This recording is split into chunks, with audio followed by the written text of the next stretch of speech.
profecías bíblicas, predicciones del futuro, que a semejanza de una neblina se ven turbias e imprecisas, pero a veces, en medio de la bruma, se divisa un claro.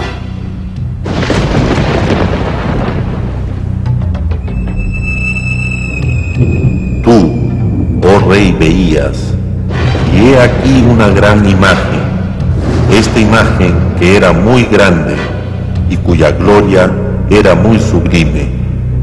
Estaba en pie delante de ti, y su aspecto era terrible. Su pecho y sus brazos de plata, su vientre y sus muslos de bronce, sus piernas de hierro. Estabas mirando hasta que una piedra fue cortada. Este es el sueño, también la interpretación de él diré. Limpiezas étnicas, nuevas guerras, niños que asesinan a otros niños, economías al borde del colapso, adelantos en materia de clonación e ingeniería genética, nuevas enfermedades mortíferas, devastación y pérdida de vidas causadas por violentos cambios climatológicos, incremento del terrorismo nacional e internacional y un sinfín de cosas más. ¿Hacia dónde nos conduce la tecnología? ¿Resolverá el microchip los problemas del mundo? ¿Brindará al hombre más tiempo para disfrutar de la vida? ¿O acaso allana el camino para un omnisciente y todopoderoso supraestado? Aunque la Internet nos facilite la vida interconectándonos con personas de todo el orbe, ¿no será una de las causas de la desintegración familiar y la invasión de nuestra intimidad? ¿Qué nos deparará el nuevo milenio? ¿Un futuro promisorio para el hombre o su hora más desventurada? Cerca de 6 de cada 10 norteamericanos consideran que el fin del mundo se producirá en un futuro no muy lejano. 49% piensa que habrá un anticristo y 44% cree en la batalla final del Armagedón. ¿Habrá un Armagedón? Según la Biblia, sí, pero no todavía. Antes tendrán que producirse ciertos acontecimientos de grandes repercusiones que se detallan en las profecías, tanto del Antiguo como del Nuevo Testamento. Resulta sorprendente que de los 66 libros que conforman el Antiguo Testamento hebreo y el Nuevo Testamento cristiano, 18 se componen enteramente de profecías o predicciones explícitas del futuro. Casi todos los demás contienen importantes profecías de alguna índole. Israel, tierra de profecías. Este estrecho y polvoriento territorio de no más de 80 kilómetros de ancho y 400 de largo ha sido recorrido por más profetas que ningún otro sitio de la tierra. Además de predecir con increíble detalle la historia de su propio pueblo, los profetas judíos han vaticinado el auge y caída de grandes imperios, así como el destino final de la humanidad. Una de las profecías de Daniel que resulta más sencilla de entender es la relacionada con el sueño del rey Nabucodonosor, una de las predicciones más asombrosas jamás reveladas al hombre.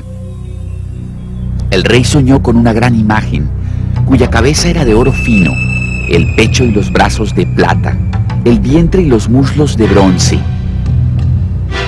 las piernas de hierro, los pies parte de hierro y parte de barro cocido. Seguidamente, una roca cortada no por hombre golpeó la imagen en los pies, reduciéndola a polvo, que luego desparramaría el viento. A su vez, la roca que golpeó la imagen se convirtió en una gran montaña que llenó toda la tierra. Cada una de las partes de esta impresionante visión simboliza un imperio que, según lo predicho por Dios, regiría el mundo. Daniel mismo dijo a Nabucodonosor: Tú eres aquella cabeza de oro. En la antigüedad, Babilonia recibía el apelativo de Ciudad Dorada. La cabeza alude a que los babilonios eran grandes pensadores, astrónomos, astrólogos y científicos. Los dos brazos de la imagen simbolizan el siguiente gran imperio, plasmado luego de una alianza entre los medos y los persas, que conquistaron Babilonia en el año 538 a.C.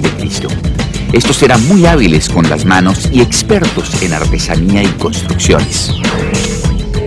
El imperio medo-persa fue subyugado por los griegos en el año 333 a.C. Dios equiparó a estos últimos con el vientre de la imagen. En efecto, los griegos fueron conocidos por su hedonismo y búsqueda del placer, simbolizados por el vientre o los apetitos de la carne. Roma fue el siguiente imperio de gran envergadura, ejemplificado en esta imagen por las piernas de hierro. Fue el más poderoso de los antiguos imperios y gobernó el mundo con puño de hierro. Las piernas son alegóricas de un imperio dividido en Oriente y Occidente. Representan también la afición por la marcha exhibida por los romanos. Además son la parte más larga de la imagen, lo cual coincide con el hecho de que Roma fue la potencia mundial más longeva. Duró casi 1000 años. Tras la caída de Roma han surgido otros imperios, pero ninguno con el poder suficiente para regir la totalidad del mundo conocido de su época. ¿Y qué significa la piedra cortada no con mano que golpeó la imagen en los dedos de los pies, desmenuzándola? Si bien las profecías de Daniel son un tanto complejas, el que logremos comprender siquiera alguno de dichos misterios es de por sí muy significativo. Dios dijo a Daniel: Pero tú, Daniel, cierra las palabras y sella el libro hasta el tiempo del fin. Muchos correrán de aquí para allá, y la ciencia se aumentará, pues estas palabras están cerradas y selladas hasta el tiempo del fin. First, because of the establishment of Israel, I believe. Secondly, because several things have happened already in the history that Daniel predicted and happened. Some of it had to do with the vision of the image that King Nebuchadnezzar have seen, with the different main powers that will control the earth and what will happen. As we follow that study carefully, we can see very clearly the description of the Persian Empire, then the Greek Empire, then the Roman Empire, and then a situation as we have today, a clay mixed with iron, things that are, not very clear as they used to be in the past, which we have in our modern democratic society. And so when you follow that, you can follow a little bit the book and see the fulfillment of some of the prophetic words. So it's not as sealed as it used to be. I do believe there are certain things that's still hidden from our eyes that Daniel talks about, and a good study, a thorough study, will open it up before those who really study it, along with the book of Revelation, because they are relating to each other. And again, as we're coming closer and closer to the end time, to the millennium, the whole book of Daniel will be open and clear as it will be fulfilled. ¿Tenemos entonces alguna idea de lo que simbolizan los pies y los 10 dedos? Muchos estudiosos de la Biblia coinciden en una interpretación particularmente sorprendente de esta porción de la imagen, relacionada con Israel y su historia en los próximos años. Pero antes de adentrarnos en las profecías sobre el futuro cercano, analicemos algunas predicciones ya cumplidas para comprender mejor cómo se comunica Dios en lenguaje profético. Cabe afirmar que tanto la raza judía como la árabe fueron de cuna profética. Dios avisó a Abraham, padre de ambas razas, que saliera de la tierra de Harán y se dirigiera a un lugar que él le indicaría. La Escritura nos dice que Abraham obedeció y salió sin saber a dónde iba. Dios prometió a Abraham: multiplicaré tu descendencia como las estrellas del cielo y como la arena que está a la orilla del mar. Algo a todas luces imposible, puesto que además de no tener hijos, su esposa Sara rondaba entonces los 90 años de edad. De ahí que Ismael, primer hijo de Abraham, naciera de una mujer egipcia llamada Agar, sierva de Sara. Ismael se convirtió en padre de las 12 naciones árabes que hoy en día ocupan una parte importante de Asia y África. En Génesis 17:20, Dios habla de Ismael. Le haré fructificar y multiplicar mucho en gran manera. 12 príncipes engendrará y haré de él una gran nación. Mas yo estableceré mi pacto con Isaac, el que Sara te dará a luz por este tiempo el año que viene.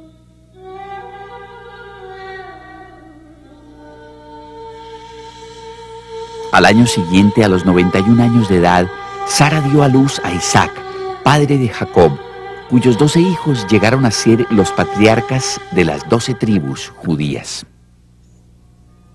Si estudiara usted un mapa interactivo de Israel, vería que prácticamente todos los pueblos o sitios históricos a los que accediera están íntimamente relacionados con alguna profecía.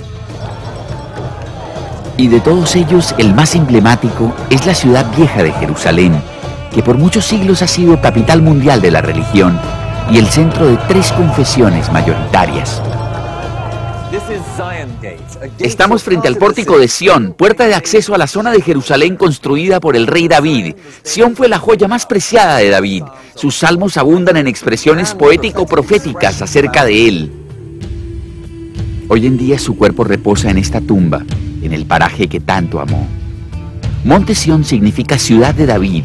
En una época fue el espacio más importante de Jerusalén, pero acabó siendo nada más que un campo arado, con lo que de paso se cumplió una profecía de Miqueas. Sión será arada como campo. Luego de la muerte de David, el rey Salomón, su hijo, construyó el primer templo judío allá en la cima del monte Moria, el mismo sitio donde Abraham estuvo a punto de sacrificar a su hijo Isaac en obediencia al mandato divino.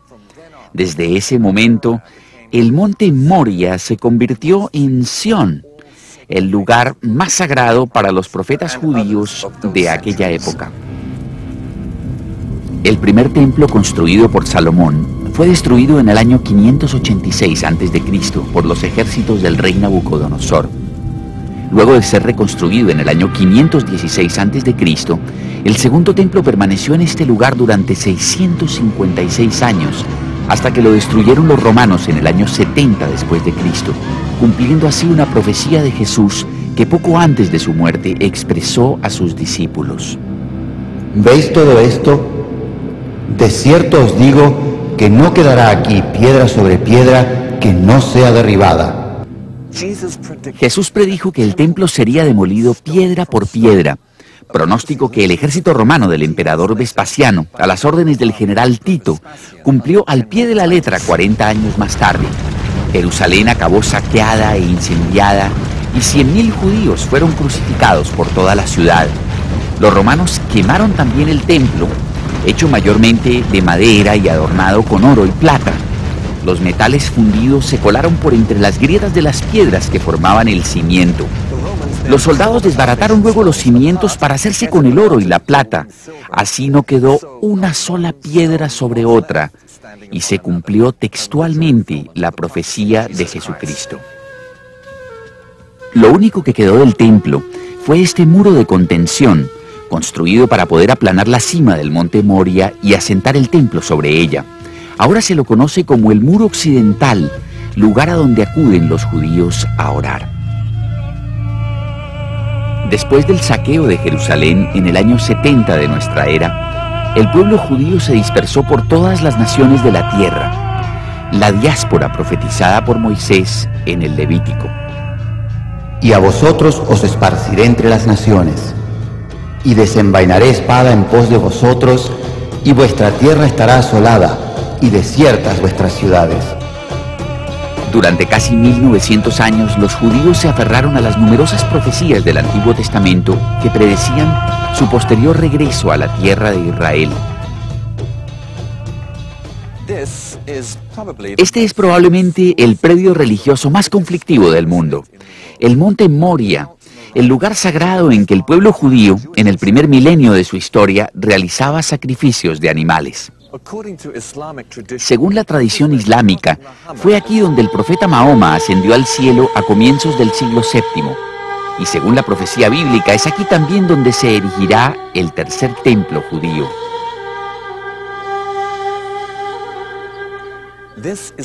Aquí se aprecia la mezquita de Omar, construida el año 688 después de Cristo. Se la llama también el Domo de la Roca, ya que dentro de ella se encuentra la roca sobre la que Abraham iba a sacrificar a Isaac. Durante los 500 años de dominio romano y bizantino, Palestina fue mayoritariamente cristiana, pero en el año 641 quedó bajo el influjo del Islam. En el año 1099 los cruzados europeos tomaron Jerusalén y establecieron un reino feudal que duró hasta 1291, fecha en que fueron expulsados por los egipcios. A partir de 1516, Palestina fue anexada al Imperio Otomano y permaneció 600 años bajo su dominio, hasta que los ingleses la tomaron en 1918 sobre el final de la Primera Guerra Mundial. Una profecía musulmana auguraba que Jerusalén sería conquistada por un profeta de Dios sin necesidad de hacer un solo disparo. Así que cuando el general Allenby, al mando de las fuerzas británicas, rodeó la ciudad, sus habitantes, al enterarse de su nombre, se entregaron sin ofrecer resistencia. Es que en árabe, Alan Bey significa profeta de Dios. Precisamente aquí, en esta puerta de la ciudadela de David, Allenby proclamó la victoria en nombre de las fuerzas británicas y aliadas. Los ingleses administraron Palestina durante 30 años, desde 1918 hasta 1948, y dejaron allí su huella. Se construyeron numerosas iglesias cristianas, se restauraron muchos sitios arqueológicos, y sin saberlo, cumplieron otra profecía. He aquí la ciudad de Haifa, la perla del Mediterráneo y puerta de entrada a Israel. Detrás de ella se alza el monte Carmelo, donde el profeta Elías liquidó a los 450 falsos profetas de Baal. El patriarca judío Jacob predijo que esta tierra de Zebulón se convertiría en puerto de naves. Durante miles de años las naves no podían atracar en esta ensenada a causa de su escasa profundidad. Pero después que los ingleses dragaron la bahía en los años 30, Haifa se convirtió en el principal puerto de Israel. El 14 de mayo de 1948, Israel renace como nación, cumpliendo así un sinnúmero de profecías del Antiguo Testamento, una de las cuales dice: izará bandera a los gentiles, reunirá a los dispersos de Israel y a los desperdigados de Judá agrupará de los 4 puntos cardinales. La refundación del Estado de Israel es de gran trascendencia tanto para judíos como para cristianos. One major sign that I personally believe that is an indicator to the fact that we are, whether the threshold or already at the beginning of the end time, is the establishment of the modern state of Israel. Here is a phenomena that have been predicted in the Word hundreds of times. The Old Testament is full of prophetic word about the restoration of Israel. Mientras los cristianos buscan señales que apuntan al regreso de Jesucristo, los judíos procuran hallar signos sintomáticos de la venida del Mesías. Los judíos ortodoxos han sostenido que transcurrirían 6.000 años antes de la venida del Mesías, quien daría inicio a un periodo de 1.000 años de sosiego en la historia de la humanidad. Dado que Dios creó el mundo en 6 días, según Génesis 1:31, y descansó el séptimo, como nos indica Génesis 2:2, concluyen que la historia del mundo tendrá un desenlace análogo. The world's supposed to be 6,000 years. The first 2,000 is until Abraham. When Abraham was 52 years old was the first 2,000. Then he had a covenant with God that will be his God and will give him the land.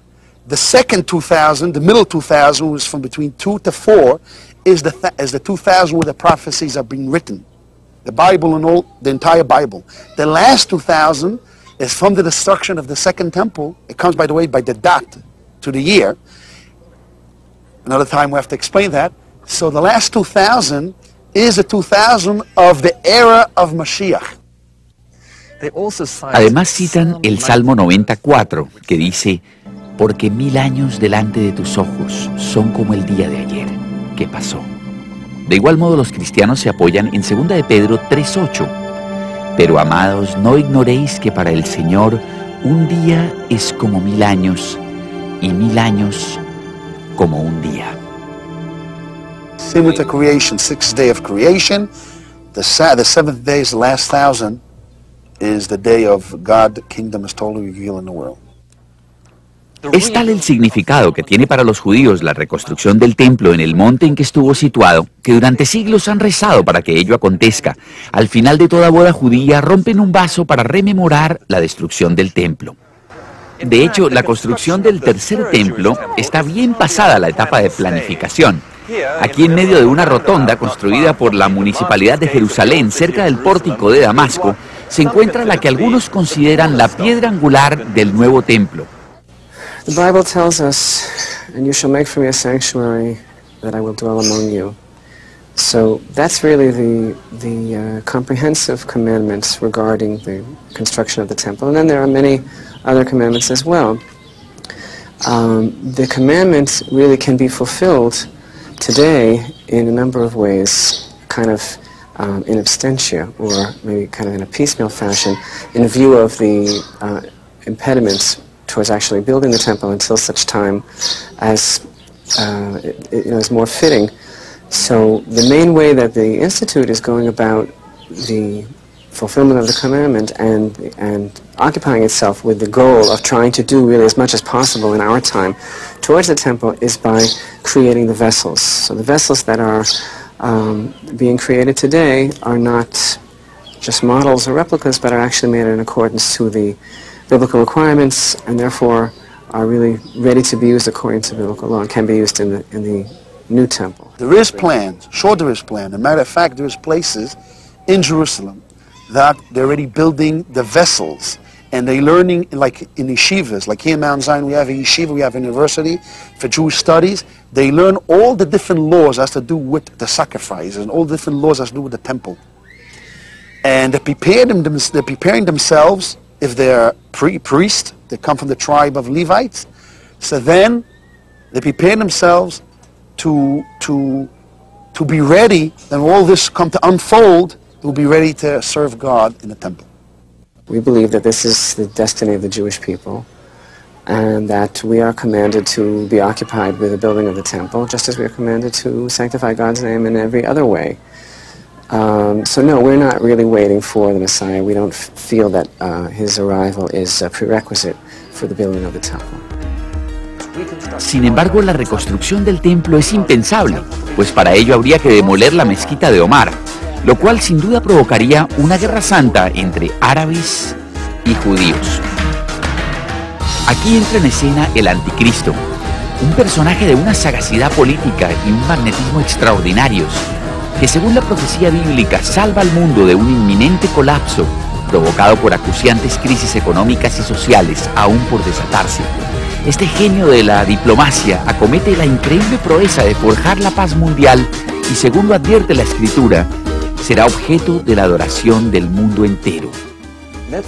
Volvamos a la interpretación que Daniel hiciera del sueño de Nabucodonosor. Hasta ahora el profeta ha hecho referencia a los principales reinos o imperios del mundo partiendo de Babilonia, el propio reinado de Nabucodonosor. Queda una última etapa de la historia representada por la imagen. Los dedos de los pies eran en parte de hierro y en parte de barro, y eso significa que el reino será fuerte y débil al mismo tiempo.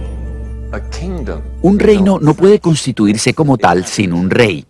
En este pasaje, la profecía alude al anticristo. Daniel nos explica más adelante que los 10 dedos simbolizan 10 reyes que durante un tiempo prestan apoyo al anticristo. El hierro podría representar a los gobiernos fuertes y dictatoriales, y el barro a los democráticos más benévolos. Así como el hierro no se mezcla con el barro, esas dos ideologías y los gobiernos que las profesan se oponen. ¿Qué más nos dice la Biblia acerca de este imponente personaje? Vendrá sin aviso y tomará el reino con halagos. Resuelve los conflictos de Oriente Medio y firma un acuerdo o pacto de paz de 7 años que otorga a judíos, musulmanes y cristianos los mismos derechos sobre la ciudad vieja de Jerusalén y el sector del templo. Dicho acuerdo permite a los judíos reconstruir su santuario.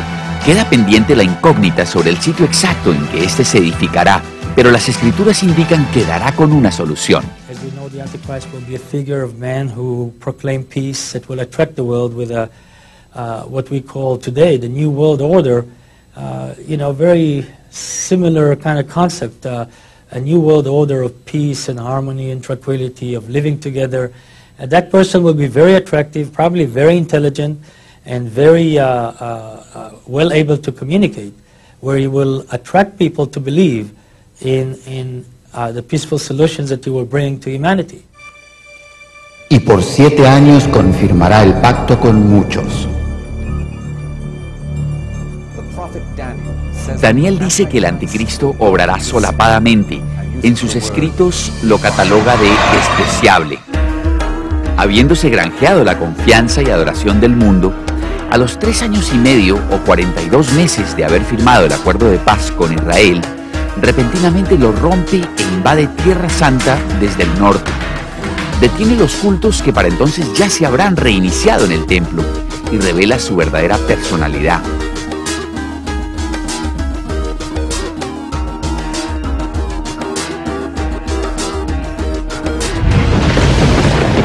All along, he's trying to imitate God. He's trying to be like God, trying to rebel against God by being as strong and as powerful in influencing mankind like God does. And so the Antichrist will have a lot of aspects that will appear as, portrayed for the Messiah, for Christ. He may be a very powerful man. He may even do some supernatural acts. We don't know.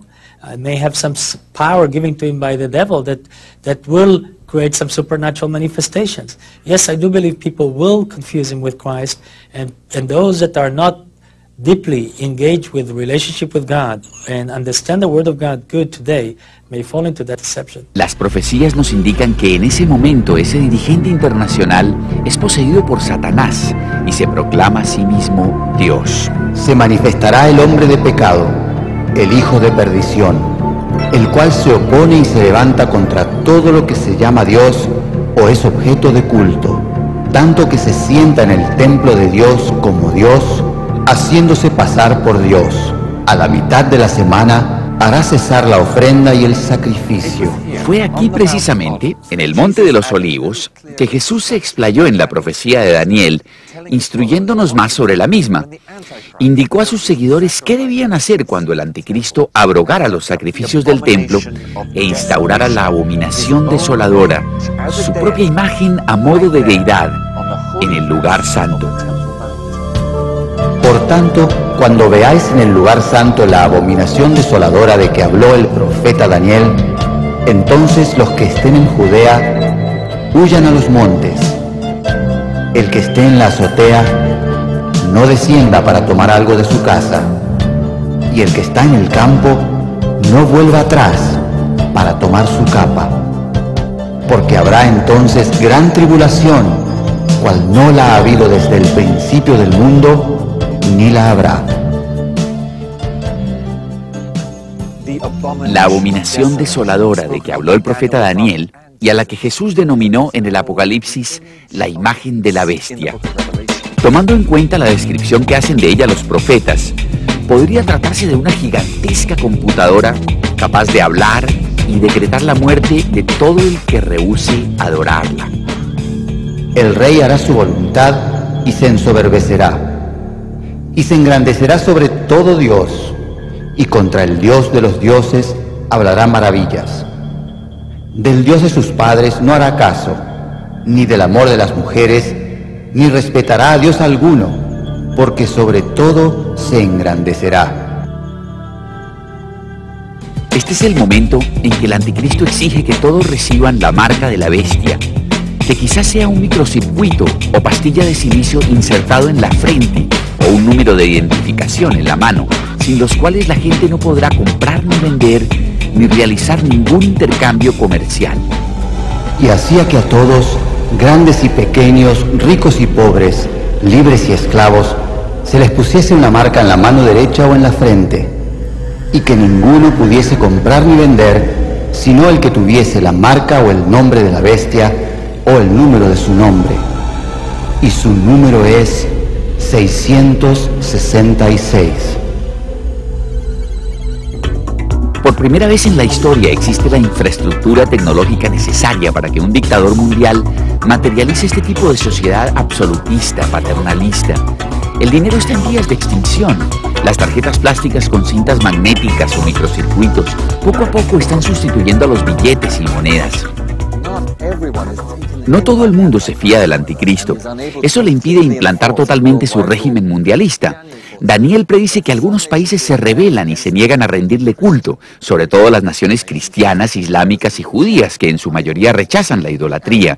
En represalia, el anticristo desata la peor persecución masiva de la historia, acerca de la cual Jesús dice: si aquellos días no fuesen acortados, nadie sería salvo. Mas por causa de los escogidos, aquellos días serán acortados. Esta cacería humana a escala planetaria nos recuerda las persecuciones romanas de los primeros cristianos, solo que mucho peor, dura 3 años y medio y se la conoce como la Gran Tribulación. Entonces aparecerá la señal del Hijo del Hombre en el cielo. Y entonces lamentarán todas las tribus de la tierra y verán al Hijo del Hombre viniendo sobre las nubes del cielo con poder y gran gloria. Y enviará a sus ángeles con gran voz de trompeta y juntarán a sus escogidos de los 4 vientos, desde un extremo del cielo hasta el otro.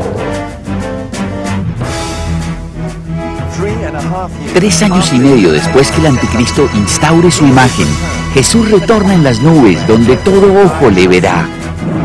Reúne a sus seguidores, los que han permanecido fieles a lo largo de la gran persecución promovida por el anticristo, y los saca de la tierra para unirse a ellos en el aire.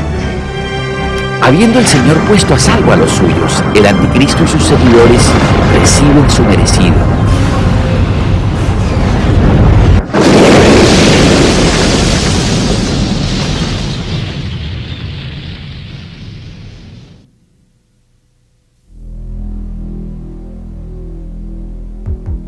Oí una gran voz que decía desde el templo a los 7 ángeles: Id y derramad sobre la tierra las 7 copas de la ira de Dios. Fue el primero y derramó su copa sobre la tierra, y vino una úlcera maligna y pestilente sobre los hombres que tenían la marca de la bestia y que adoraban su imagen. El segundo ángel derramó su copa sobre el mar, y éste se convirtió en sangre como de muerto, y murió todo ser vivo que había en el mar. El tercer ángel derramó su copa sobre los ríos y sobre las fuentes de las aguas, y se convirtieron en sangre. El cuarto ángel derramó su copa sobre el sol, al cual fue dado quemar a los hombres con fuego, y los hombres se quemaron con el gran calor y blasfemaron el nombre de Dios, que tiene poder sobre todas estas plagas, y no se arrepintieron para darle gloria.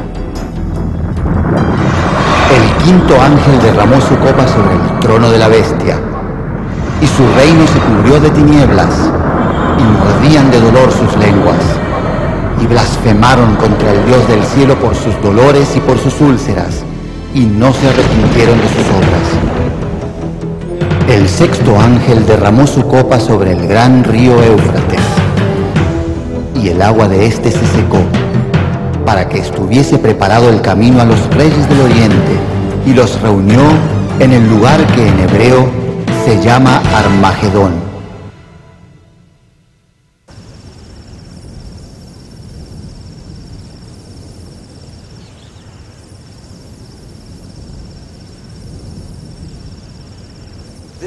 Este es el Valle de Megiddo, también denominado el Valle de Esdraelón. Armagedón en hebreo significa la colina de Megiddo, un monte en forma de domo que se erige en medio del valle. Cuando Napoleón vio por primera vez este ancho valle, exclamó: ¡qué extraordinario lugar para una batalla! Al verlo, Pershing, uno de los grandes generales de la Segunda Guerra, dijo: es el sitio ideal para una guerra táctica. En torno a esta histórica colina indica la Biblia que se librará una batalla colosal entre el bien y el mal. En el cielo, los ejércitos del Señor se preparan para la batalla. En la tierra, el anticristo y sus huestes se enfrascan en un conflicto armado con tropas insurgentes. En el momento en que el anticristo libra ese conflicto, Jesús y sus santos resucitados se hacen presentes mediante una invasión desde el cielo. El anticristo vuelve sus armas contra el ejército celestial, dando lugar a una batalla sin parangón en la historia bélica, la batalla de Armagedón.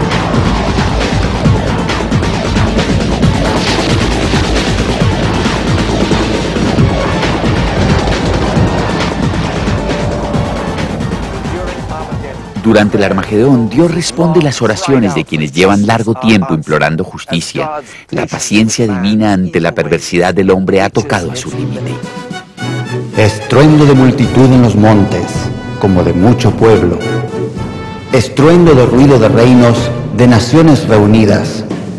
El Señor de los ejércitos pasa revista a las tropas para la batalla.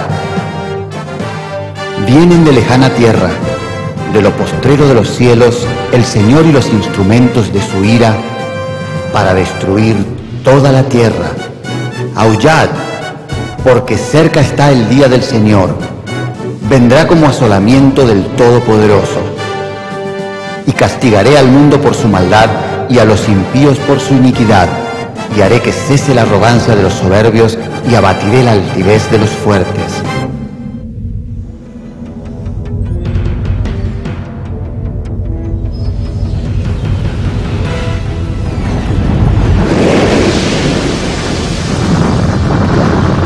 En varias ocasiones se hace referencia a Jesús como la piedra angular, la base del cimiento de un renovado templo espiritual.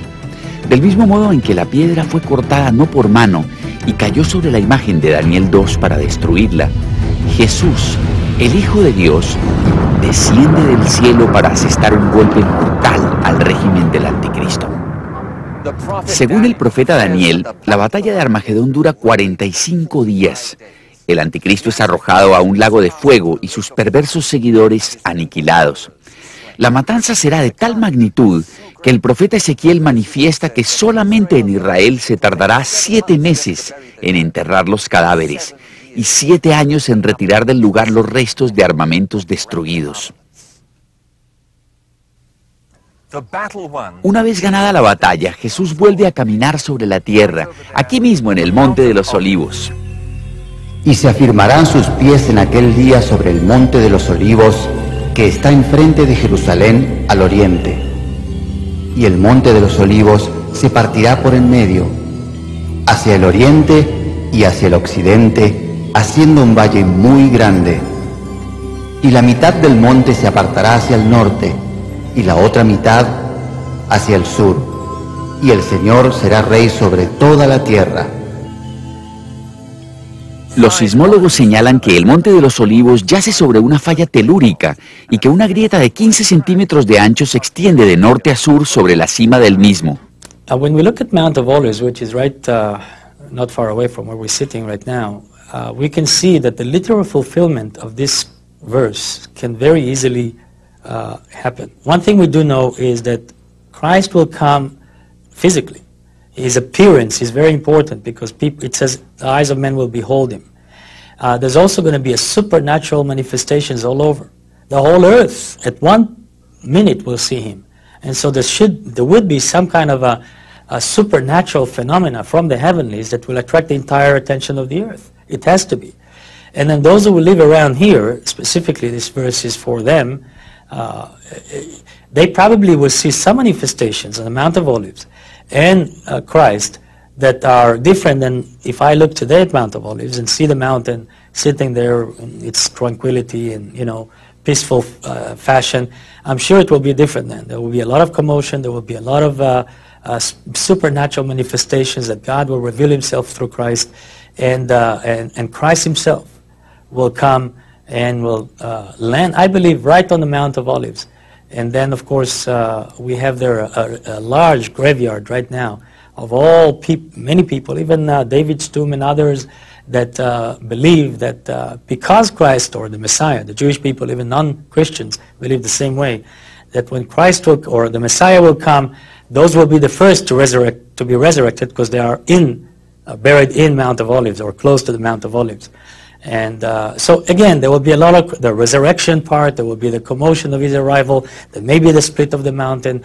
All the functions of the heavenlies, sun, moons, and stars will take different shape. And so we are expecting real dramatic moments around here. Este es el pórtico dorado, la vía de acceso por la que Jesús entró por última vez a Jerusalén, cuando el pueblo gritaba, «Hosana, Hosana al Hijo de David», y lo aclamaba rey.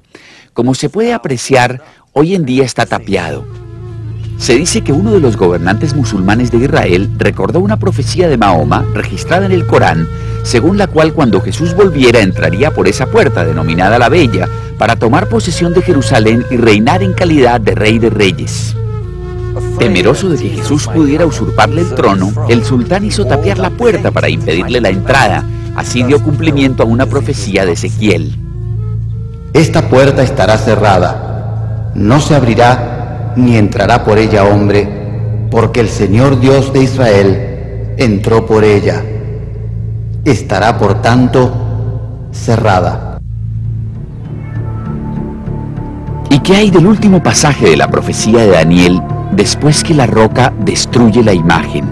Entonces fueron desmenuzados también el hierro, el barro cocido, el bronce, la plata y el oro, y fueron como tamo de las eras del verano, y se los llevó el viento sin que de ellos quedara rastro alguno.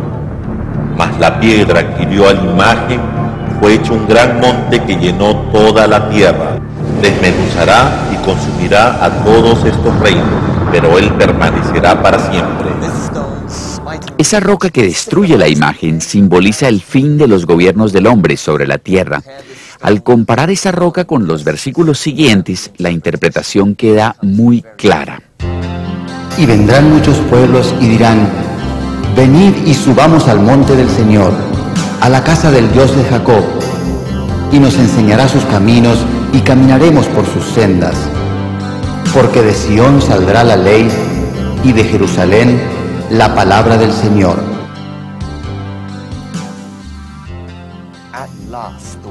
Por fin el mundo será gobernado con equidad, con verdadera justicia, y habrá libertad, paz, abundancia y felicidad para todos. Ya no tendrá vigencia la filosofía inhumana y egoísta que entrega el mundo en manos de los poderosos.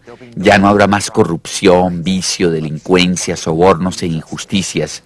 Jesús, sus ángeles y sus seguidores resucitados establecerán un gobierno recto que administrará auténtica justicia para todos.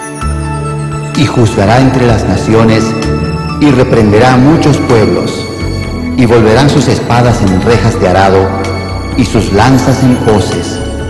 No alzará espada nación contra nación, ni se adiestrarán más para la guerra.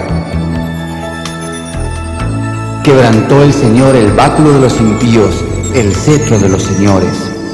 Toda la tierra está en reposo y en paz. Cantaron alabanzas. Milenio es una palabra de origen latino que significa 1000 años y que ha sido utilizada por exégetas bíblicos para referirse a un espléndido periodo, una edad dorada en que reinará la paz en la tierra.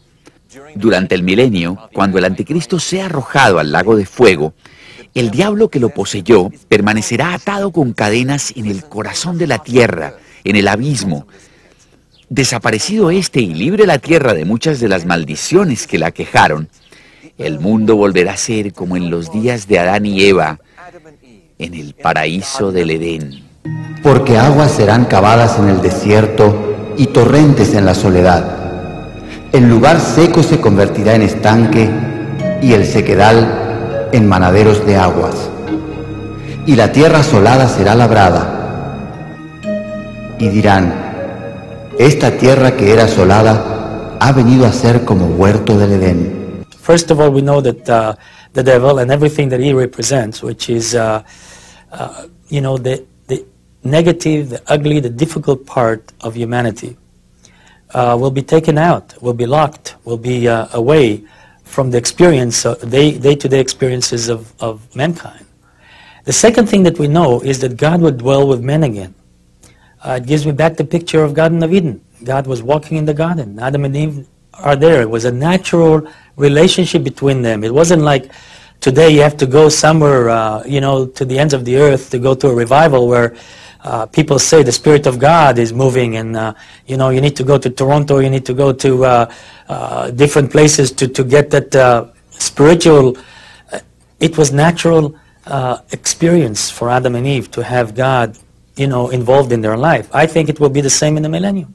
God will be part of our life in all the aspects of our life, and it will not be something religious. It will be natural. It will be a beautiful relationship of love and harmony between man and God. Morará el lobo con el cordero, y el leopardo con el cabrito se acostará. El becerro y el león y la bestia doméstica andarán juntos, y un niño los pastoreará. La vaca y la osa pasarán, sus crías se echarán juntas, y el león como el buey comerá paja. Humanity will not be an enemy to each other. I mean, you know, a lion and a lamb cannot dwell together today. But also in Yugoslavia, for example, the Serb and the Albanians cannot live together, and in Turkey, the Kurdistan people and the Turkish cannot live together, and in Israel, the Arabs and the Jews cannot live together. In other words, the same picture that we see of the animal world, this violent action for survival and all this aggression between certain groups of animals to others, we see that in humanity in a different way. Since in the millennium, the whole concept of humanity will be different. There will be love, harmony, hate will be gone, and all the negative effect of the devil influence of our life and our flesh and all that stuff will not be the prevalent thing, but the spiritual aspect of God and our positive aspect of our characters will be the things that will really be the strongest emphasis in the millennium. I think also nature will behave in the same way. I think God will change the shape, the heart of animals. And I think there will be provision for a lion to eat without a need to destroy or to kill a lamb. And I think also their nature will be changed because God will touch the entire creation. And in the millennium, everything will be under God and with God. And I believe also you'll see that it will affect the animals, it will affect the birds, it will affect, every creature on the face of earth for 1,000 years. No harán mal ni dañarán en todo mi santo monte, porque la tierra será llena del conocimiento del Señor, como las aguas cubren el mar. The devil will be locked for 1,000 years, and then later on he will be released. So there will be some kind of connection to him that we don't understand how it will be, but those will be immobile, unable to influence society for 1,000 years. They are limited in those 1,000 years with their powers and their ability to influence humanity. Durante el milenio, el mundo volverá a utilizar medios de transporte que no contaminen el medio ambiente. Por ejemplo, caballos, camellos, vehículos de tracción animal y majestuosos buques de vela. Tampoco habrá grandes ciudades, industria pesada, fábricas que expidan gases y humos tóxicos, ni máquinas destructivas. El mundo retornará a una sociedad mayormente agraria. La gente vivirá en pequeñas y acogedoras comunidades rurales en las que imperará la paz. No se tratará de un retroceso o involución.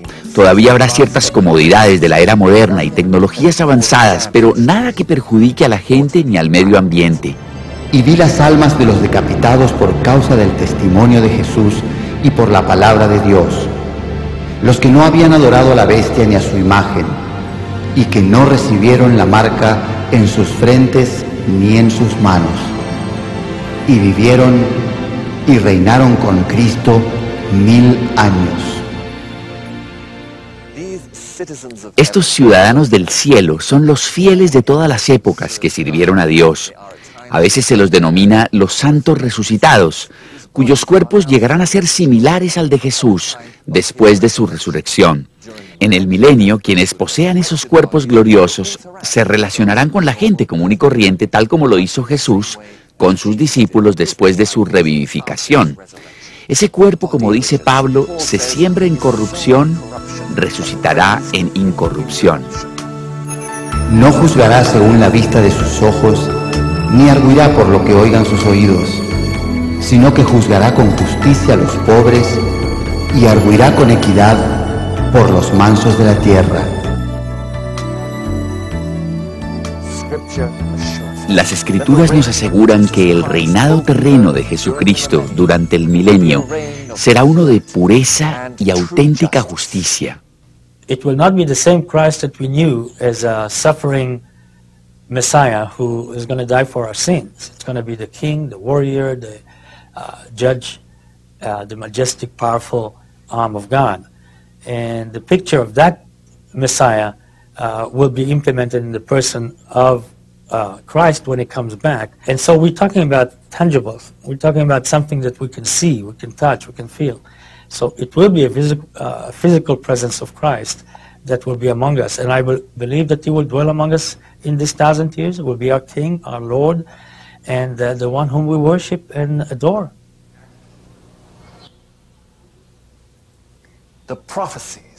Las profecías que hemos estudiado en este video son apenas unas pocas de las miles pronunciadas por los profetas de la Biblia acerca de imperios, individuos y acontecimientos internacionales que se han cumplido con pasmosa exactitud. Esos mismos profetas nos han anunciado una y otra vez que Dios establecerá su reino celestial de amor, paz y felicidad, y lo gobernará por medio de sus seguidores resucitados. El reino y el dominio y la majestad de los reinos debajo de todo el cielo sea dado al pueblo de los santos del Altísimo, cuyo reino es reino eterno, y todos los dominios le servirán y obedecerán. Dios ha dado al hombre ocasión de resolver sus problemas y forjar un mundo de paz y felicidad. Si Él no interviniera en esta última hora de la historia del mundo, el hombre probablemente destruiría la tierra y se aniquilaría a sí mismo. Por eso profetizó Jesús, hablando de los postreros días: si aquellos días no fuesen acortados, nadie sería salvo. Aunque la Biblia nos dice que el mundo irá de mal en peor, también nos promete que cuando el hombre toque fondo, Dios intervendrá y restaurará la tierra, devolviéndola a su estado paradisíaco original, por lo cual imploran millones de personas desde hace siglos. Padre nuestro, que estás en el cielo, santificado sea tu nombre. Venga a nosotros tu reino. Hágase tu voluntad en la tierra como en el cielo. Danos nuestras ofensas como también nosotros perdonamos a los que nos ofenden. No nos dejes caer en la tentación y líbranos del mal, porque tuyo es el reino, el poder y la gloria, por todos los siglos. Amén.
Profecías bíblicas, predicciones del futuro, que a semejanza de una neblina se ven turbias e imprecisas, pero a veces, en medio de la bruma, se divisa un claro.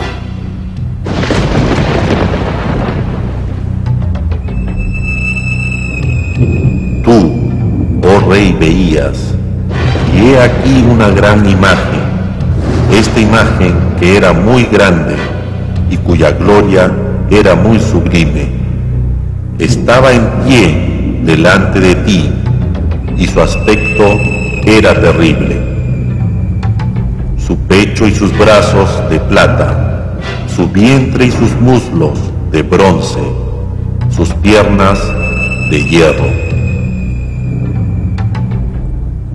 Estabas mirando hasta que una piedra fue cortada. Este es el sueño, también la interpretación de él diré. Limpiezas étnicas. Sorprendente que de los 66 libros que conforman el Antiguo Testamento hebreo y el Nuevo Testamento cristiano, 18 se componen enteramente de profecías o predicciones explícitas del futuro. Casi todos los demás contienen importantes profecías de alguna índole. Israel, tierra de profecías. Este estrecho y polvoriento territorio de no más de 80 kilómetros de ancho y 400 de largo ha sido recorrido por más profetas que ningún otro sitio de la tierra. Además de predecir con increíble detalle la historia de su propio pueblo, los profetas judíos han vaticinado el auge y caída de grandes imperios, así como el destino final de la humanidad.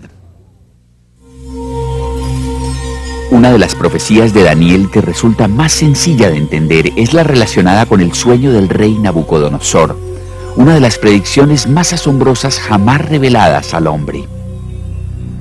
El rey soñó con una gran imagen, cuya cabeza era de oro fino, el pecho y los brazos de plata, el vientre y los muslos de bronce, las piernas de hierro, los pies parte de hierro y parte de barro cocido. Seguidamente, una roca cortada no por hombre golpeó la imagen en los pies, reduciéndola a polvo, que luego desparramaría el viento. A su vez, la roca que golpeó la imagen, además son la parte más larga de la imagen, lo cual coincide con el hecho de que Roma fue la potencia mundial más longeva. Duró casi 1000 años. Tras la caída de Roma han surgido otros imperios, pero ninguno con el poder suficiente para regir la totalidad del mundo conocido de su época. ¿Y qué significa la piedra cortada no con mano que golpeó la imagen en los dedos de los pies, desmenuzándola? Si bien las profecías de Daniel son un tanto complejas, el que logremos comprender siquiera alguno de dichos misterios es de por sí muy significativo. Dios dijo a Daniel: Pero tú, Daniel, cierra las palabras y sella el libro hasta el tiempo del fin. Muchos correrán de aquí para allá, y la ciencia se aumentará, pues estas palabras están cerradas y selladas hasta el tiempo del fin. First, because of the establishment of Israel, I believe. Secondly, because several things have happened already in the history that Daniel predicted and happened. Some of it had to do with the vision of the image that King Nebuchadnezzar have seen, with the different, main powers that will control the earth and what will happen. As we follow that study carefully, we can see se convirtió en una gran montaña que llenó toda la tierra. Cada una de las partes de esta impresionante visión simboliza un imperio que, según lo predicho por Dios, regiría el mundo. Daniel mismo dijo a Nabucodonosor: Tú eres aquella cabeza de oro. En la antigüedad, Babilonia recibía el apelativo de Ciudad Dorada. La cabeza alude a que los babilonios eran grandes pensadores, astrónomos, astrólogos y científicos. Los dos brazos de la imagen simbolizan el siguiente gran imperio, plasmado luego de una alianza entre los medos y los persas, que conquistaron Babilonia en el año 538 a.C. Estos eran muy hábiles con las manos y expertos en artesanía y construcciones. El imperio medo-persa fue subyugado por los griegos en el año 333 a.C. Dios equiparó a estos últimos con el vientre de la imagen. En efecto, los griegos fueron conocidos por su hedonismo y búsqueda del placer, simbolizados por el vientre o los apetitos de la carne. Roma fue el siguiente imperio de gran envergadura, ejemplificado en esta imagen por las piernas de hierro. Fue el más poderoso de los antiguos imperios y gobernó el mundo con puño de hierro. Las piernas son alegóricas de un imperio dividido en Oriente y Occidente. Representan también la afición por la marcha exhibida por los romanos. Nuevas guerras, niños que asesinan a otros niños, economías al borde del colapso, adelantos en materia de clonación e ingeniería genética, nuevas enfermedades mortíferas, devastación y pérdida de vidas causadas por violentos cambios climatológicos, incremento del terrorismo nacional e internacional y un sinfín de cosas más. ¿Hacia dónde nos conduce la tecnología? ¿Resolverá el microchip los problemas del mundo? ¿Brindará al hombre más tiempo para disfrutar de la vida? ¿O acaso allana el camino para un omnisciente y todopoderoso supraestado? Aunque la Internet nos facilite la vida interconectándonos con personas de todo el orbe, ¿no será una de las causas de la desintegración familiar y la invasión de nuestra intimidad? ¿Qué nos deparará el nuevo milenio? ¿Un futuro promisorio para el hombre o su hora más desventurada? Cerca de 6 de cada 10 norteamericanos consideran que el fin del mundo se producirá en un futuro no muy lejano. 49% piensa que habrá un anticristo y 44% cree en la batalla final del Armagedón. ¿Habrá un Armagedón? Según la Biblia, sí, pero no todavía. Antes tendrán que producirse ciertos acontecimientos de grandes repercusiones que se detallan en las profecías, tanto del Antiguo como del Nuevo Testamento. Resulta